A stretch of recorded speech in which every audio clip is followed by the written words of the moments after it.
Okay, so idea is something reusable, a reusable insight.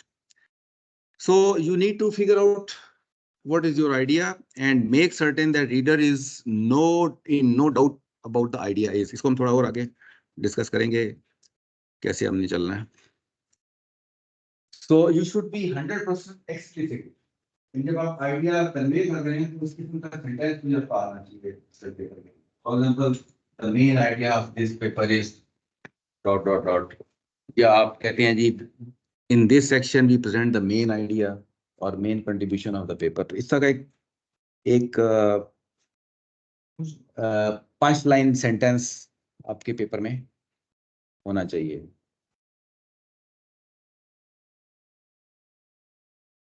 Many papers contain good ideas but do not distill what they are. क्योंकि उसमें इस वेग तरीके से idea को present किया जाता है और रीडर ढूंढ ही रहा होता है पता नहीं आइडिया क्या है किया गया. तो इसलिए उसको बड़ा क्रिस्टलाइज तरीके से जो आइडिया है उसको अपने एक खास तरीके से और हाईलाइट करके उसको आपको कन्वे करना चाहिए. So we use a term ping, one ping that is used by the author.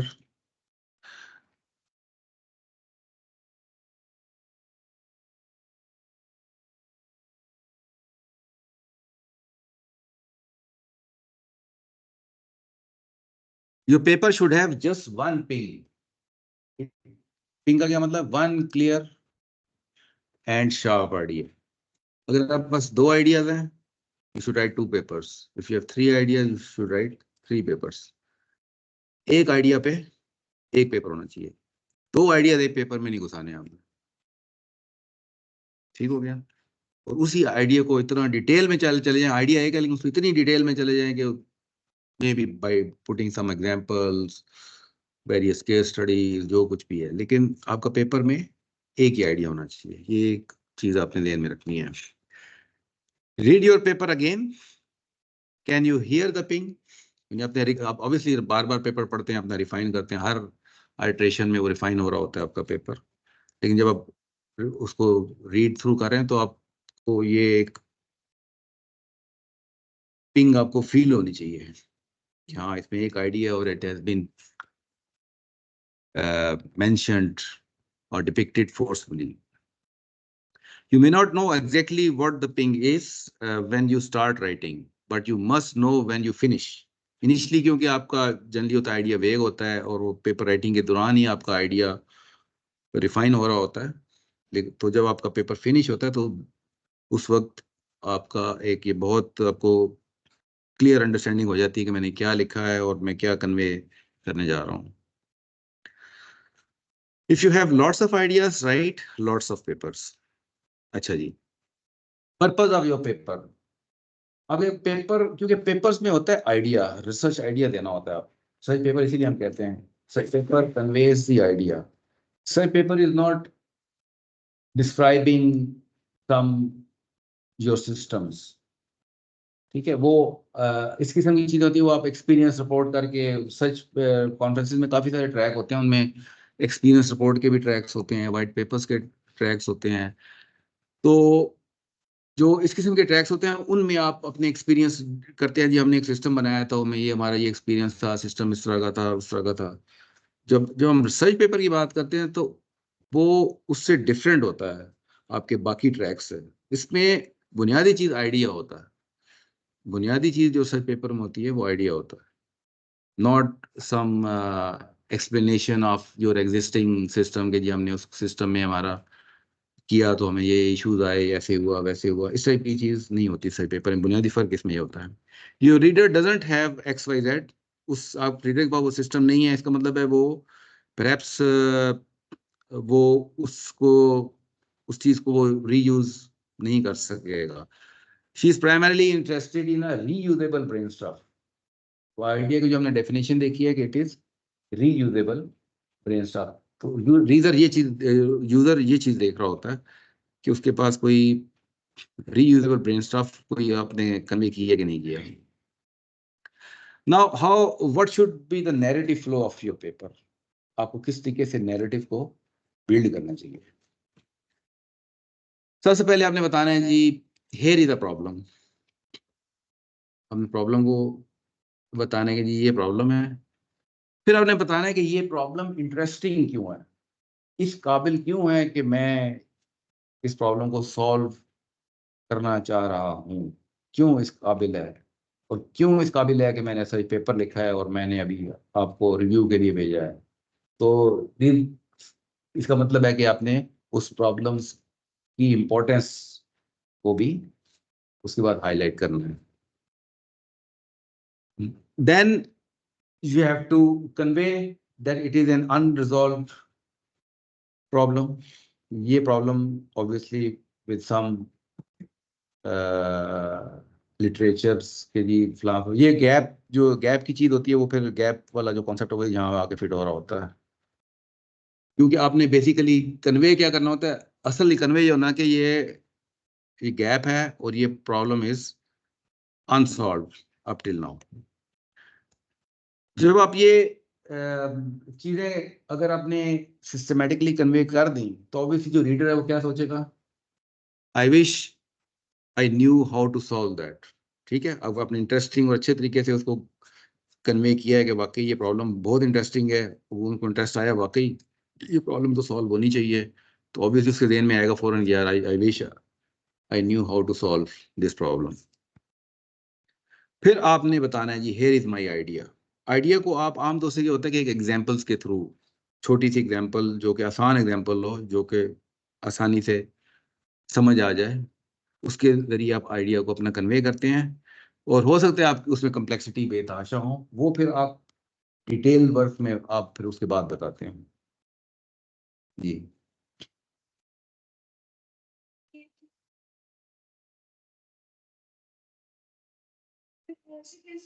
Problem की सेम होगी, उसका मतलब जो सॉल्यूशन भी सॉर्ट ऑफ सेम और अनसॉल्व्ड प्रॉब्लम तो नहीं है, फिर उस चीज को किस तरह से जस्टिफाई करेंगे।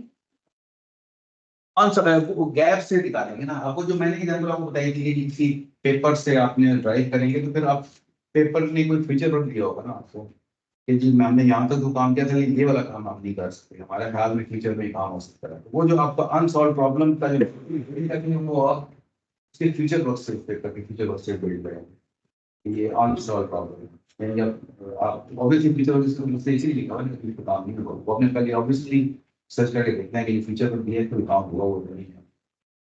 लेकिन जब आपको पता ही नहीं होगा तो फिर आप कह सकते हैं कि फलां पेपर में ये काम हुआ है, फलां पेपर में ये काम हुआ है, और ऐसे पर और मान लीजिए अभी तक इस तरह काम नहीं हुआ। ये मतलब जो रिसर्च पेपर की डिटेल्स बनाएंगे, इसके लिए हमने सिमुलेशन करनी पड़ेगी, मतलब ऐसे हम लोगों को अगर अपना वर्क डिटेल्स बतानी है डिटेल सिमुलेशन के रिजल्ट्स वगैरह इसमें कराएंगे। यहाँ पे आमतौर से नहीं डालते, यहाँ पे सिर्फ आपने समझाना होता है बिल्कुल सिंपल एग्जाम्पल से, ताकि आपको आइडिया कर लेगा ना, तो आप कम्प्लेक्सिटी नहीं जाते इस स्टेज पे। कम्प्लेक्सिटी में आप जाते हैं तो फिर आप सिमुलेशन के रिजल्ट्स वगैरह वो लगेगा लगाना, और वो फिर आप इस ये यहाँ कम्प्लेक्सिटी है यहाँ पे होती है।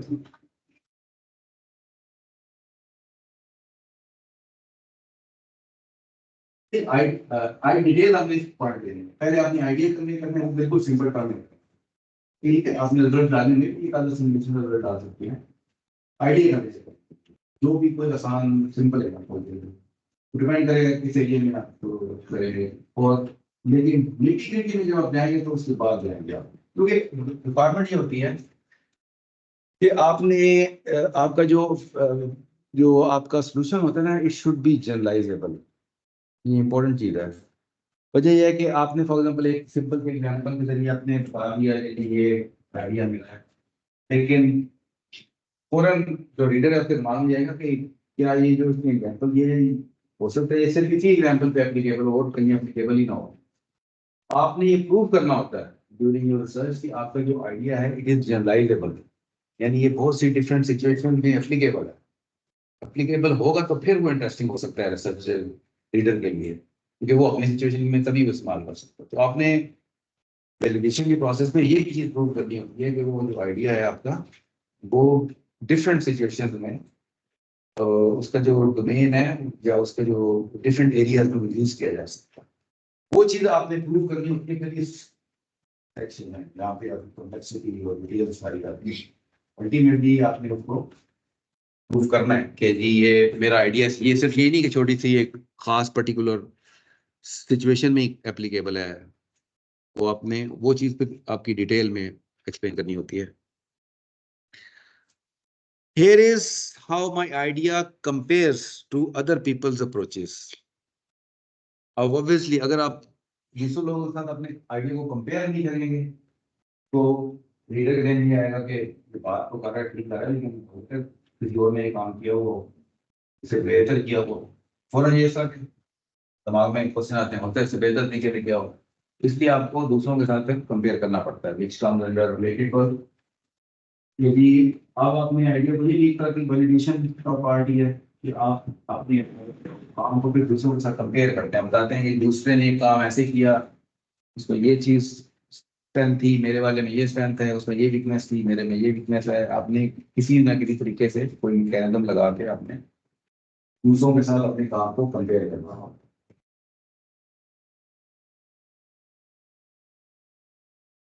तो if you can systematically build your narrative, obviously reader will find it interesting and reader will like it.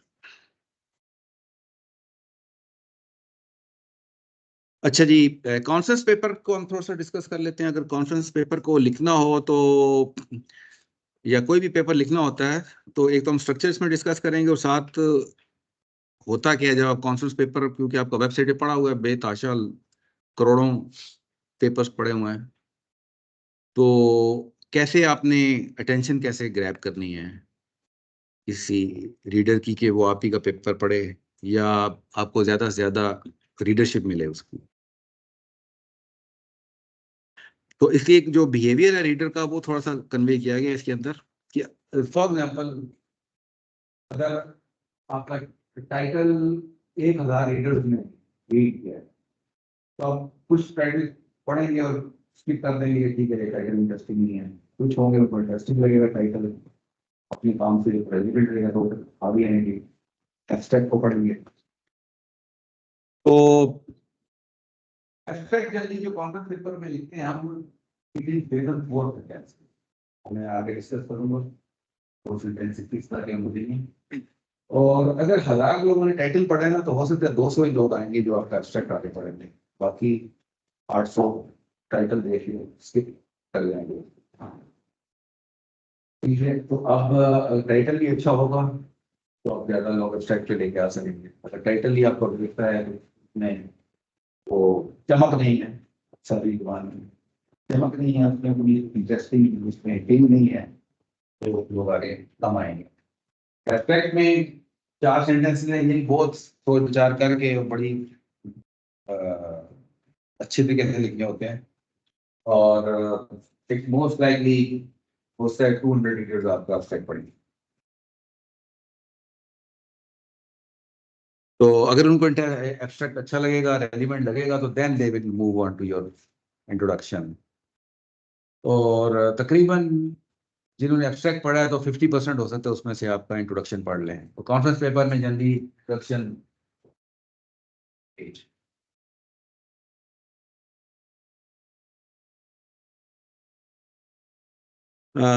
Introduction के बाद आपने प्रॉब्लम लिखनी है। प्रॉब्लम भी तकरीबन कोई 1 पेज की होती है और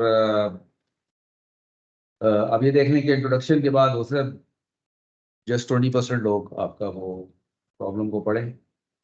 और कई दफा होता है कि इंट्रोडक्शन के बाद रीडर्स टिक मारते हैं, सीधा आके कंक्लूजन पहले पढ़ते हैं, क्योंकि कंक्लूजन में आपने चीजें कंक्लूड की होती हैं, ये हमने अचीव किया है, तो हम उसे इंट्रोडक्शन से फिर वापस आते हैं, फिर कंक्लूजन पढ़ते हैं। दोनों चीजें इंटरेस्ट कर रही हैं तो फिर प्रॉब्लम पढ़ते हैं।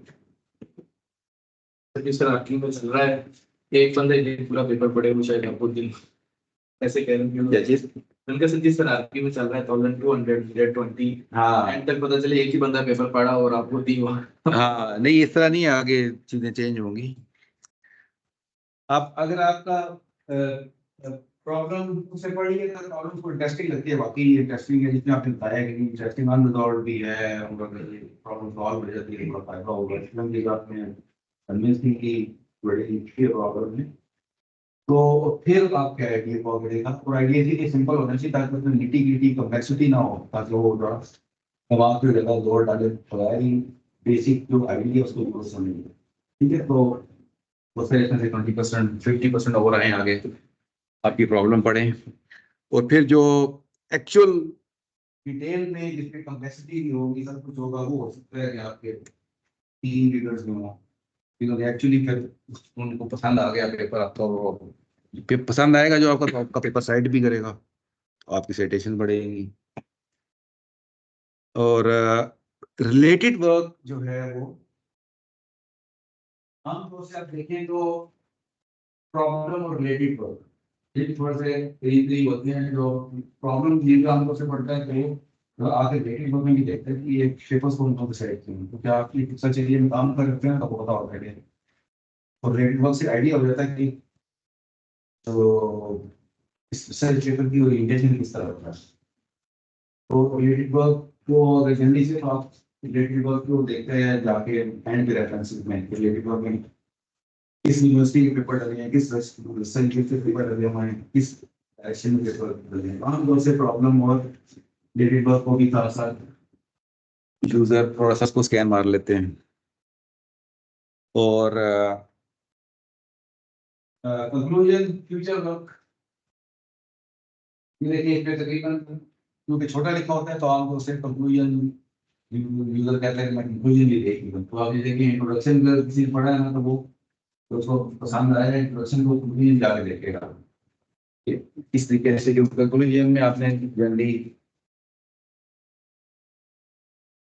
इसमें अपने क्लेम को प्रूव किए थे। तो it is typical structure and थोड़ा सा रीडिंग, तो एक मैकेनिज्म हो सकता है, वो एक इसमें एक्सप्लेन किया गया। अब हम थोड़ा सा एब्स्ट्रैक्ट को डिस्कस करते हैं, और फिर ऐसा इंट्रोडक्शन को, बाकी चीजें थोड़ी थोड़ी डिस्कस करते हैं। First of all, abstract usually write the people usually write the abstract last, used by the program committee members to decide which paper to read. क्योंकि एक जैसे ही जाता है आपका, एक ने एब्स्ट्रैक्ट सिर्फ पढ़ के डिसाइड करना होता है कि मैंने आगे यहीं से डिस्कार्ड करना है या आगे भिजवाऊं मैं रिव्यू के लिए। ठीक है, तो सो इम्पोर्टेंट। तो आमतौर से क्योंकि वो एब्स्ट्रैक्ट ने एक तरह से समराइज किया हुआ होता है पूरे पेपर को, तो आप फाइनली एंड पे फिर उसको अपना एब्स्ट्रैक्ट अगर लिखा भी है तो उसको रिफाइन और फाइनलाइज आप सबसे आखिर में कर रहे होते हैं। So abstract should have 4 sentences. First of all, first sentence should state the problem. Second sentence should say why it is an interesting problem. Third sentence should convey what your solution achieves. Solution से क्या आपने achieve किया है. And fourth sentence depicts that what follows from your solution, की solution से ultimately क्या फायदा होने जा रहा है रिसर्च कम्युनिटी को। इसकी मैंने एग्जांपल आगे डाली है फॉर फर्दर एक्सप्लेनिंग इट। तो फॉर एग्जांपल अगर हम कहते हैं state the problem, let's see an example. हम कहते हैं जी software development projects often suffer from delays due to inaccurate effort estimation. तो एक तरह की प्रॉब्लम है कि सॉफ्टवेयर डेवलपमेंट प्रोजेक्ट्स जो हैं उनके अंदर एफर्ट की एस्टिमेशन इनएक्यूरेट होने की वजह से डिलेज आते हैं। ठीक है जी। अब आप अगला है जी से why it is an interesting problem. Improving estimation accuracy is critical for project planning and resource allocation. तो ये उसका रीजन बताया कि ये प्रॉब्लम क्यों इंटरेस्टिंग है। एक ही सेंटेंस है ये भी। Say what your solution achieves. We introduce AI-based tool that applies machine learning to historical projects data to predict effort more accurately. तो बताया कि जी हम AI यूज किया है ताकि हम ज्यादा बेहतर एक्यूरेसी के साथ एफर्ट एस्टिमेशन कर सकें. Say what follows from your solution. This solution can lead to more efficient project management, timely deliveries, optimized use of resources in software engineering field. तो ये एक मैंने एग्जांपल दे दिया आपको. अब होता क्या, एक एब्स्ट्रैक्ट एक तरह का पैराग्राफ होता है. आपने उन सेंटेंसेस को मर्ज करके एक पैराग्राफ बनाना होता है. अब ये वो सारे सेंटेंसेस को, फॉर एग्जांपल यहाँ पे मैंने एक पैराग्राफ की फॉर्म में, अब हर सेंटेंस हमने पीछे से सोचा हुआ है, लेकिन यहाँ पे हमने उसको मर्ज करके एक पैराग्राफ बना दिया. लेकिन हर सेंटेंस एक चीज करने कर रहा है. तो ये चीज आप एब्स्ट्रैक्ट लिखते हुए इस आइडिया को फॉलो कर लें. आगे चलते हैं. Some guideline, many papers are badly written and hard to understand. This is pity because their good ideas may go unappreciated. These simple guidelines can dramatically improve the quality of your paper. तो हम आगे थोड़ी सी guideline को discuss करते हैं. अच्छा जी, abstract को हमने डिस्कस कर लिया. हम इंट्रोडक्शन को देखते हैं कि इंट्रोडक्शन को में क्या हमें करना चाहिए. इंट्रोडक्शन में दो इम्पोर्टेंट पार्ट होते हैं. ठीक है, जनरली भी एक पैराग्राफ की फॉर्म में होता है, लेकिन आप सब हेडिंग्स क्रिएट कर सकते हैं इंट्रोडक्शन के अंदर भी. लेकिन आपके जो समझे कि डिस्टिंक्ट जो इसके सेक्शन होने चाहिए, दो चीजें कन्वे करनी चाहिए आपको. एक है कि आपने प्रॉब्लम जो आपने एब्स्ट्रैक्ट में एक सेंटेंस बताया था उसको थोड़ा सा आप ज्यादा एलेबरेट करेंगे मीनिंगफुल तरीके से. And then you will state your contributions के इस प्रॉब्लम को जो हमने सॉल्व किया है तो आपने क्या क्या किया है. और उसमें आप फॉरवर्ड रेफरेंसेस यूज करते हैं जब कंट्रीब्यूशन दे रहे होते हैं. तो कैसे करते हैं, लेट्स सी. नेक्स्ट, बेहतर ये होता है कि जब आप इंट्रोडक्शन एक इंट्रोड्यूस कर रहे हैं प्रॉब्लम को, then you should, it's a good idea to use an example to introduce the problem. जैसे यहाँ पे एक एग्जांपल से दी हुई है. तो मतलब ये है कि जितने आसान तरीके से आपको उस प्रॉब्लम को एक्सप्लेन कर सकते हैं और जितनी कन्विंसिंग एग्जांपल होगी और सिंपल होगी, उतना वो आपके लिए वो बेहतर होगा. कंट्रीब्यूशन जब आप देते हैं तो कंट्रीब्यूशन में आपने you right list of contribution में आप क्लेम भी समझ लें कि आप कुछ क्लेम करते हैं कि जी हमने ये अचीव किया, ये अचीव किया, ये अचीव किया. आपने क्लेम करते हैं वहाँ पे. वो क्लेम आप करते हैं और आप फिर फॉरवर्ड रेफरेंस में बताते हैं कि जी ये क्लेम के लिए फलां सेक्शन देख लें, इस क्लेम के लिए फलां सेक्शन देख लें. इस तरह किया जाता है.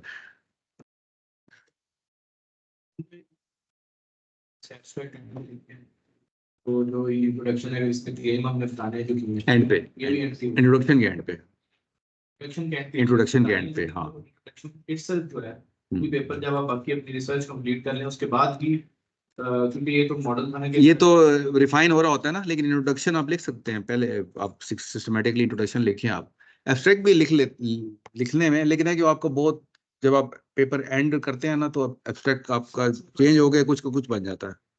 एब्स्ट्रैक्ट में तो बहुत ड्रास्टिक चेंज आ जाती है, क्योंकि आपका आइडिया रिफाइन होते होते एंड तक आपका एब्स्ट्रैक्ट बहुत ही प्रिसाइज होता है. तो एब्स्ट्रैक्ट आप ना भी लिखें तो ठीक है, लेकिन इंट्रोडक्शन आपने लिखना है. ऑब्वियसली पार्टेशन में ये भी रिफाइन होगा, लेकिन इंट्रोडक्शन आपको इंट्रोडक्शन में पहले अपनी प्रॉब्लम, पहले उसने मगर दो पार्ट्स करने हैं उसके. तो पहले पार्ट में अपनी प्रॉब्लम को एक आसान तरीके से एग्जांपल के साथ एक्सप्लेन करना है, और फिर आप अपने अगले पार्ट में अपने अपनी कंट्रीब्यूशंस को कन्वे करना है. उसकी एग्जांपल बताता हूँ आपको कंट्रीब्यूशंस की.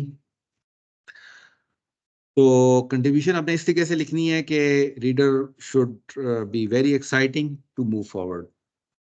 एग्जांपल देता हूँ आपको.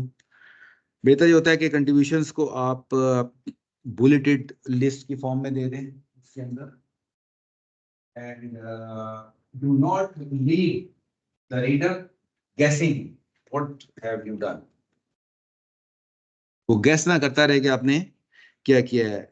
इसको मैं थोड़ा सा रीड आउट करता हूँ, आपको आइडिया होगा कि ये कैसे हम इसको लिखते हैं। ये जैसे बुलेट डली हुई है, we explain precisely what the two models are in a common notational framework bracket में सेक्शन 4। इसका मतलब है कि हम बता रहे हैं कि हमने प्रिसाइजली इस चीज को एक्सप्लेन किया गया है सेक्शन 4 के अंदर। So this is a forward reference. Surprisingly this has not been done before. ये भी आपने बता दिया कि ये इस तरह काम पहले नहीं हुआ होगा। एक अगली बुलेट को देखें, ये भी the choice of evaluation model affects many other design choices in a subtle but pervasive way. We identify and discuss these effects in section 5 and 6 and contrast them in section 7। तो इस तरीके से आपने and पे जब उसको अपने introduction को क्लोज करना है तो इस तरीके से आपने अपने क्लेम्स मोस्ट लाइकली इन बुलेटेड फॉर्म और उसको विद फॉरवर्ड सेक्शंस। तो ये जो सेक्शन होते हैं ये डिटेल वाले पार्ट में लिंक हो रहे हैं। एक आपने आइडिया होता है, आइडिया आप बिल्कुल सिंपल एग्जांपल देते हैं जो कि बेसिकली आपको परफेक्ट एक्सप्लेन करने के लिए दिया होता है। प्रॉब्लम भी आप देखें, आप पहले सिंपल एग्जांपल से एक्सप्लेन कर रहे हो, अपने आइडिया को भी आपने सिंपल एग्जांपल से एक्सप्लेन करना है। लेकिन ये जो क्लेम है ऑब्वियसली ये कॉम्प्लेक्सिटी है इसके अंदर, ये जो डिटेल वाले आपके पार्ट होगा उसके अंदर जाके ये हो रहे हैं ये वाले क्लेम का।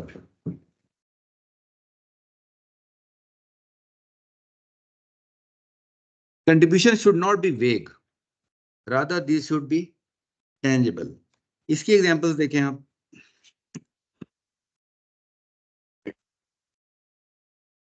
फॉर एग्जांपल वेग वर्डिंग क्या हो सकती है, we describe the XYZ system, its really cool. और टेंजिबल वर्डिंग किस तरह की हो सकती है, we give the syntax and semantics of a language that supports concurrent processes, section 3, its innovative features are dot dot dot. Features को आप list down कर सकते हैं, कॉमा लगा लगा कर लिख सकते हैं या 1 2 3 कर सकते हैं। एक और एग्जांपल देखें, वी स्टडी इट्स प्रॉपर्टीज। ये वेग वर्डिंग है, ये देखें वर्डिंग टेंजिबल की, we prove that type system is sound and that type checking is decidable, section 4। We have used XYZ in practice. ये टेंजिबल एग्जांपल देखें, we have built a GUI toolkit in XYZ and used it to implement a text editor, section 5.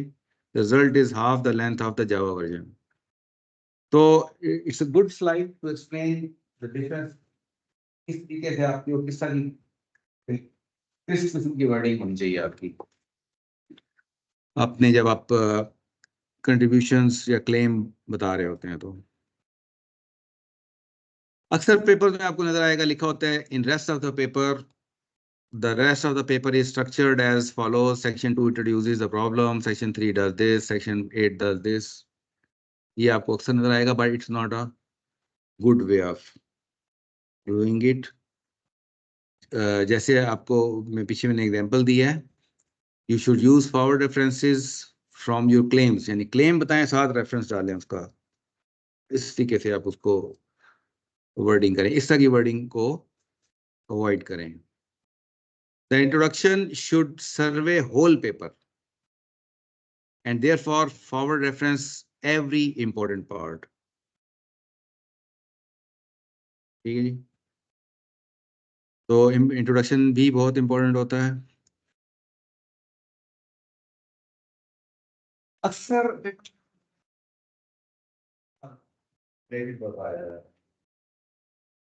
but it's recommended to put related work here after providing your details। इसके बाद conclusion से पहले face करें यहाँ पे, क्योंकि आप एक नैरेटिव बिल्ड करके आ रहे हो ऊपर, अपना रीडर्स को आप एक रियल बना रहे हैं उस तरह इनफेक्ट कर रहे हैं। रियल बनाते हुए एकदम लेखक ले आएंगे तो कहेगा यार मैं पागल हो गया, क्या हो गया, क्या इधर की बातें शुरू हो गई। तो this is not the right place support related work. So this slide explains very effectively problem of related work. वो आइडिया आपका समझ के ज्यादा बीच में ये एक पहाड़ आगे खड़ा हो गया है तो वो it will be distracted with this work. जो आपका एक नैरेटिव बिल्ड कर रहे थे उससे आप डिस्ट्रैक्ट हो जाएगा.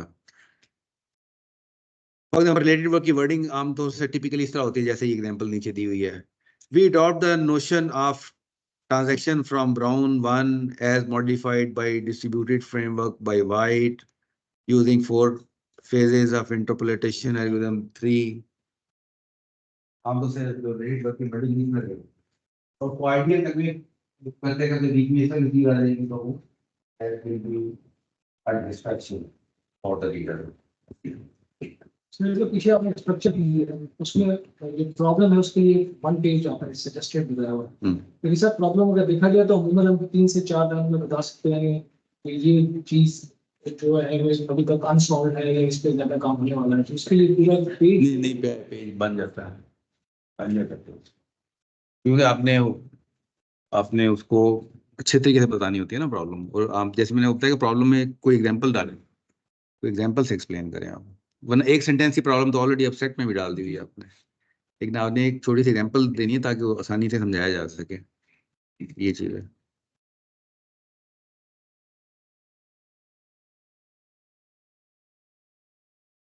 Know related work yet. User क्या करेगा? User will feel I feel stupid, I feel tired. तो वो आपका जो रिलेटेड वर्क की प्रॉब्लम क्या है? The reader knows nothing about the problem yet. So your carefully trimmed description of various technical trade-off is absolutely incomprehensible. दूसरी problem क्या होती है? Describing alternate approaches gets between the reader and your idea. तो इसलिए idea जब तक पूरा आप कन्वे ना कर दें उससे पहले रिलेटेड वर्क को ना लेके. जब रीडर सब कुछ पढ़ लेते हैं ना उसके बाद रीडर को ज़हन में आता है कि यार ये ठीक है, इसने बड़ा अच्छा आइडिया दिया है, लेकिन बाकी लोग कहाँ खड़े हैं? हो सकता है किसी ने इससे अच्छा काम किया हो. ये चीज आती है जब आप पूरी डिटेल पढ़ लेते हैं. तो फिर इसलिए रिलेटेड वर्क आप एंड पे लाना चाहिए.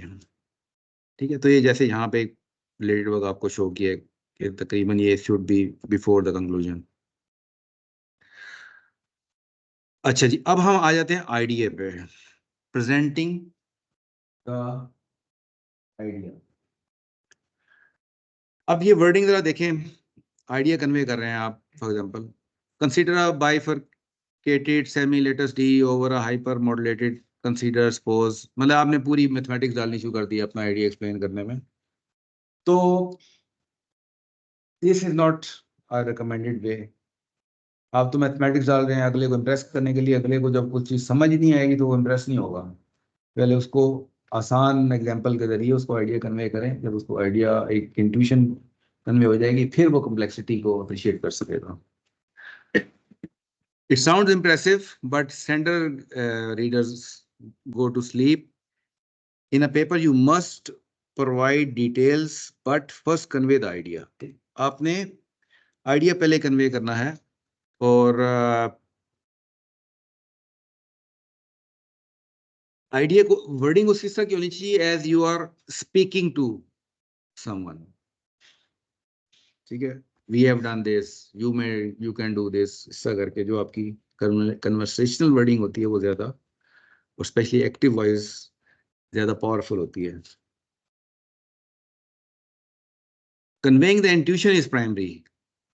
कि आपने वो आइडिया कन्वे करने पे आपका फोकस होना चाहिए. अपना नॉलेज झाड़ने पे फोकस नहीं होना चाहिए आइडिया में. Specially in idea your focus should not be on conveying that you are very knowledgeable. आपने बहुत सारे पेपर पढ़े हुए हैं, पढ़ लिए हैं आपने.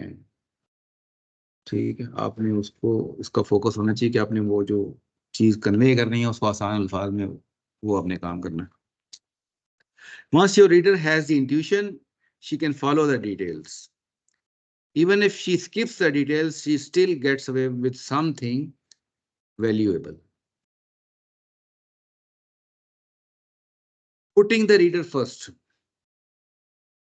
Do not go over your personal journey of the discovery.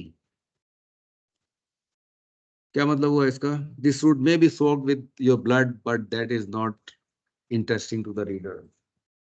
अरे ये सारी कहानियां ना पेश करनी शुरू कर दें जी, हम इधर गए, वहाँ ये मसला हो गया, फलां हमने प्लग इन इस्तेमाल किया, उसमें ये मसला हो गया, एक और हमने फिर थर्ड पार्टी सॉफ्टवेयर लिया, उसमें यहाँ फंस गया हम। ठीक है, तो अपना मसले मसाइल कन्वे ना करें, उसमें obviously reader will not be interested. जो आपने फाइनली चीज़ अचीव की है सिर्फ उसी पर आपका फोकस होना चाहिए। So choose the most direct route to the idea. So heart of your paper is that you should introduce a problem and your ideas using examples. यानी problem को भी आप एक किसी example के जरिए explain करें और अपने idea को भी किसी simple easy example के जरिए explain करें। और उसके बाद फिर आप then you should present the general case। यदि आपका ये जो idea ये generally कैसे applicable है, डिफरेंट, इससे ज्यादा डिफरेंट सिचुएशन में भी, वो फिर आपकी चीजें डिटेल में आती हैं।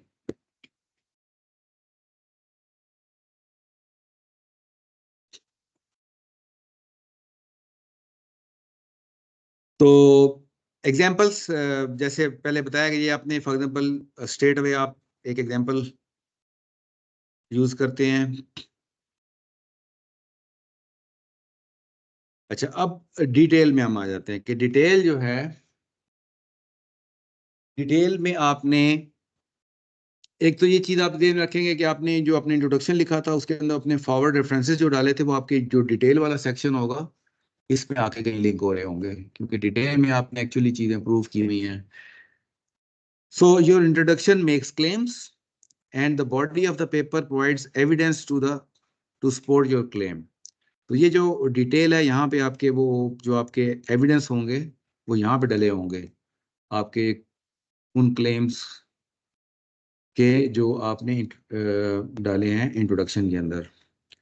Check each claim in introduction, identify evidence and forward reference it from your that claim जो कि इंट्रोडक्शन में किए हैं आपने।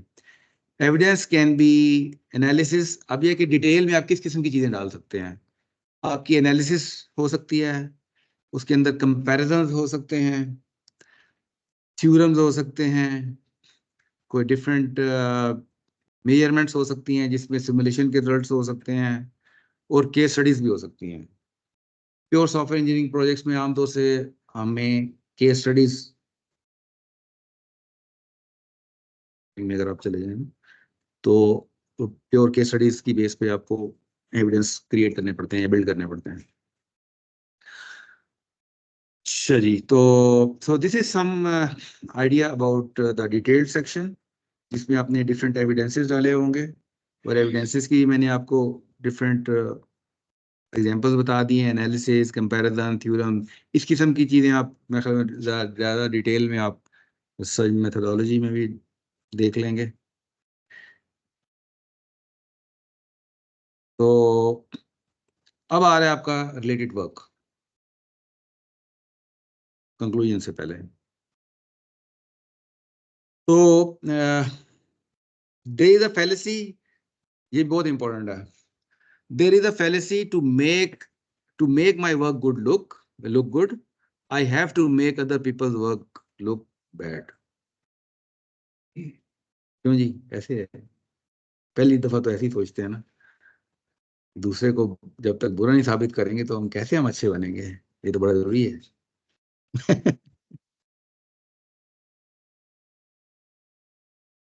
Okay, the truth is that credit is not like money. Giving credit to others doesn't diminish the credit you get from your paper. Research में it is very much applicable, real world में से हो ना हो, आप दूसरे के काम को acknowledge करें अच्छे अल्फाज में। Warmly acknowledge the people who have helped you. Be generous in to the competition. For example इस किस्म की वर्डिंग आप देखें, कैसी वर्डिंग आप यूज कर सकते हैं। इन दिस इंस्पायरिंग पेपर, आपने पेपर का रेफरेंस दिया, Foogle shows dot dot dot. एक और for example, we develop this foundation on the following ways. तो इस तरीके से आपने इंस्पायरिंग पेपर की वर्डिंग करके आपने वार्मली उसको एक्नॉलेज किया है। तो इसलिए जैसे आपको पहले भी कहा था, एक आपका बेस जनरल पेपर आमतौर से ढूंढते होते हैं, तो वो आपका इंस्पायरिंग पेपर एक तरह का बन जाता है, तो उसको आप एक्नॉलेज कर सकते हैं। एक और इम्पॉर्टेंट चीज़ है, वो ये कि acknowledge limitation of your approach. आमतौर से जो लिमिटेशन होती है, आप लिमिटेशन की सेपरेट हेडिंग डालते हैं, लिमिटेशंस का सेक्शन बनाते हैं, उसमें अपने काम की लिमिटेशंस को बताते हैं कि जी मैंने फलां फलां मेरे काम की लिमिटेशंस हैं। तो ये आपको जब आप काम करते हैं तो आपको अंदाजा होता है कि क्या लिमिटेशन है, आपको पता होता है। वो लिमिटेशंस को एक्नॉलेज करें, क्योंकि ये लिमिटेशन से ही आपका फ्यूचर वर्क भी ड्राइव हो रहा होता है, और अगला जो रीडर है उसके लिए सच गैप भी यहाँ से निकलेगा इन्हीं लिमिटेशन से। तो लिमिटेशन जो है उसको ट्रूथफुली एक्नॉलेज करें।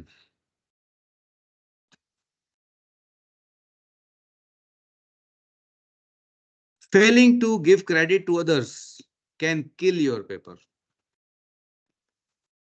किसी को क्रेडिट नहीं दिया आपने, उसको आपने उसका काम यूज किया है लेकिन उसको साइड नहीं किया आपने, तो उसमें क्या मसला हो सकता है?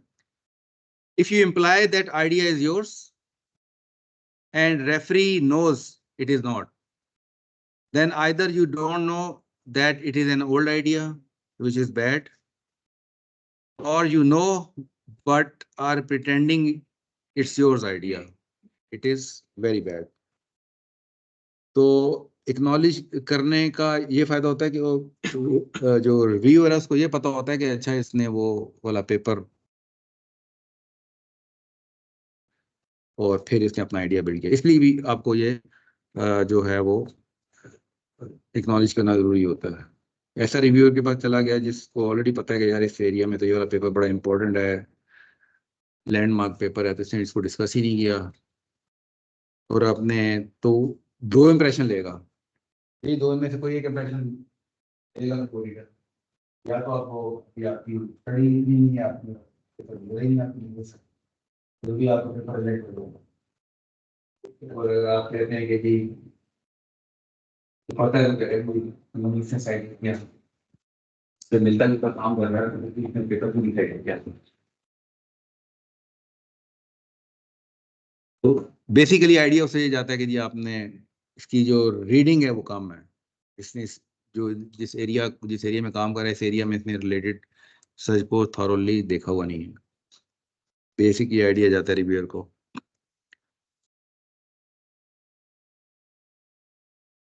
कंक्लूजन और फ्यूचर वर्क आ जाएगा एंड में, जनरली हाफ पेज का होता है, और you should be brief conclusion. ठीक है, यहाँ कितने बजे नमाज? 7:30 है, 7:45 है, 7:30 है। ब्रेक लगाते हैं। 1:20। ओके, विल आगे हम राइटिंग प्रोसेस को डिस्कस करेंगे आफ्टर द ब्रेक।